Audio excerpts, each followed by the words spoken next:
loving thyself, when we start to connect and understand that the true love from which we can connect to is essentially the true love of our lives. And when we can truly develop a sense of acknowledgement between the ultimate love or the creation of our existence, not this reality, but the creation of our true self or our true manifestation within our true existence. Now, I refer to our true existence and this existence as two completely different things. This existence is essentially created to keep us within a dream, but the dream itself is more than containable. The reality which we're living in is essentially contained within this perception, within this reality. And it's a beautiful reality to experience, because when we can start to welcome the true identity or the true self into this experience, we could say, body, flesh, mind, planet Earth. When we start to welcome the true self within this present moment or present now, we can actually start to, ultimately be unconditionally happy, which is our true state of being. Our true essence or our true state of being is essentially unconditional, uncontainable awareness, and within that awareness we can choose our states of perception. So if we're infinite awareness, why would we choose to suffer when we can choose happiness? Or why would we choose anger when we can choose love? Because we are infinitely knowing what's the most enjoyable experiences. So within this reality we can choose happiness and love and joy and positivity.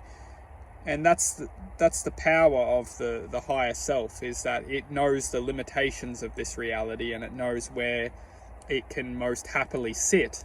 So within human form, happiness, love, and devotion to happiness and love is essentially the safest place for our awareness. But when we don't have connection to this greater self or higher self, we just lose ourselves within this reality. Essentially, this reality is constructed to be perceived as the truth of this is our truth. It's not. This reality is not our truth. In fact, we are a part of this reality, but we're not true within its nature. If you look outside of ourselves and look into this world is a very dark place. It's very dark within the form of, there's a lot of anger and frustration, and ultimately commitment to keep the anger and frustration alive.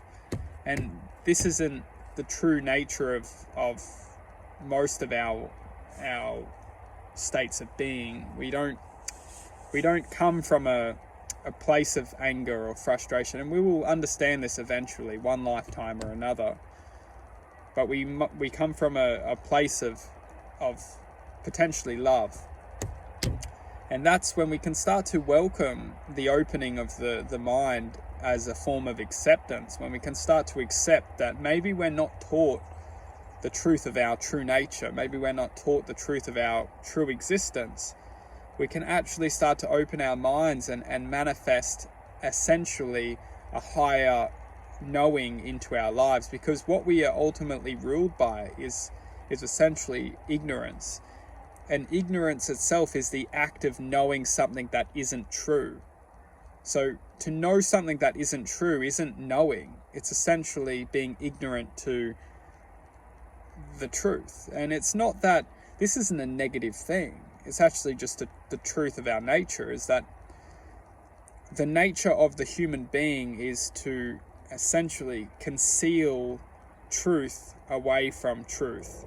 So if it can essentially layer a sense of knowing around the known or the true knowledge, it doesn't need to know the true knowledge, because it can just perceive that it does know true knowledge.